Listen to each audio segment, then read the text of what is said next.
Aujourd'hui, nous allons apprendre comment meubler un dessin 2D sur AutoCAD, voire même dans la réalité, comment disposer les meubles dans une maison. Il y a des conventions, des règles qu'il faut respecter pour la bonne sécurité, pour la fonctionnalité et la cohérence, la synchronisation des outils ou des meubles dans une pièce, dans une maison. Commençons par les chambres. Dans une chambre, le lit doit être disposé de telle sorte que lorsque quelqu'un est couché sur le lit, la tête étant vraiment effectivement vers le chevet, si quelqu'un entre, on doit le voir directement sans toutefois se tourner. La deuxième condition, c'est que le chevet du lit ne doit pas être collé à la fenêtre. Parce que si le chevet du lit est collé à la fenêtre, si quelqu'un vient ouvre la fenêtre, vous ne le voyez pas. Ou si un malfaiteur est à la fenêtre, vous ne le voyez pas. Il peut casser, ou il ouvre là, il vous poignarde, et il part. Il n'y a pas de sécurité. Donc, il faut éviter que le chevet soit collé à la fenêtre. Et rassurez-vous que lorsque vous êtes couché sur le lit, et que quelqu'un entre, vous le voyez directement sans toutefois vous tourner. Là, votre lit a été disposé bien. Toutefois, il faut aussi tenir compte des autres meubles, peut-être que les tables, ça va dépendre si c'est une chambre à coucher ou si c'est une chambre, bref. Mais pour le lit, il faut respecter ces deux conditions. En ce qui concerne les douches,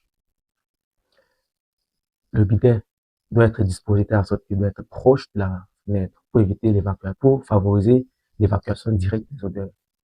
Le lave-mains doit être doit être disposé proche de la fenêtre, de la porte, parce que toutes les activités qu'on mène dans les salles de bain et douche, à la sortie, il faut se laver les mains.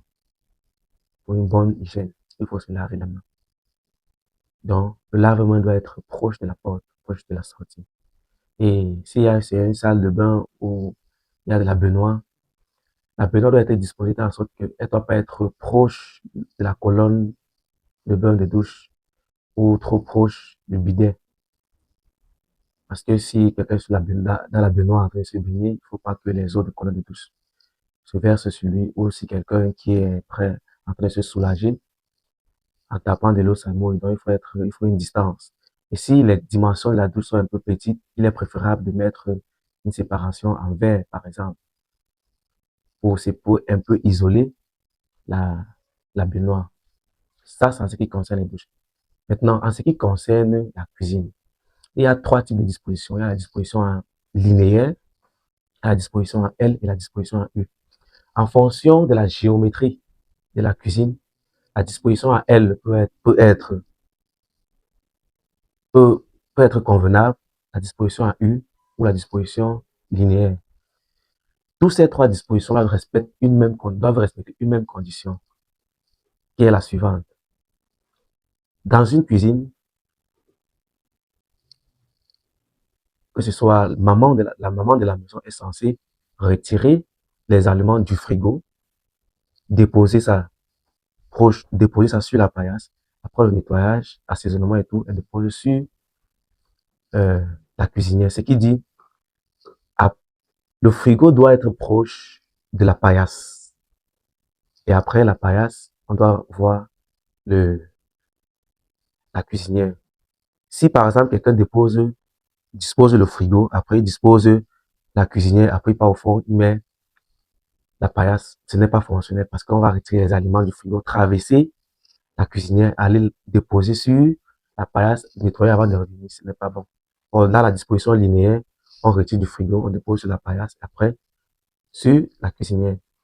Ce qui fait que la disposition à elle, soit il y a frigo, paillasse, après cuisinière. La disposition à U, on a soit frigo, paillasse, après cuisinière. Donc c'est un peu ça. Et la cuisinière doit être disposée de sorte qu'elle doit être proche de la fenêtre pour évacuer directement les odeurs de cuisine. Ça, c'est aussi très important. Maintenant, en ce qui concerne le salon, quand on dispose des meubles au salon, généralement, les meubles doivent être disposés en sorte que l'endroit où le fauteuil est centré doit être un coin où il n'y a pas trop de passage. Donc, ça doit être le coin isolé de la pièce. Et c'est généralement dans ce coin isolé de la pièce où il y a un mur où on fixe les téléviseurs et autres. Donc, si le salon est fait de telle sorte qu'il y a un angle qui mène, par exemple, à un hall, ce qui fait que de la porte qui mène au hall, à la porte d'entrée, c'est une zone de circulation. Ce qui fait que l'angle qui est perdu là, il faut disposer les meubles par là. Ça donne, ça permet à ce que au salon, on ait un espace utile. On sait que bon, ici, même si les gens sont là, on peut circuler facilement. Conformément à ce que j'étais en train de vous dire tout à l'heure, voici un plan de distribution d'une villa déjà meublée. Nous allons tous remarquer le parallélisme entre ce que je disais et ce qui a été fait. Nous sommes au niveau de la cuisine. Voici, ici, là, nous avons le frigo. Ici, c'est la paillasse. Ici, là, nous avons la cuisinière. Donc, vous remarquez effectivement avec moi que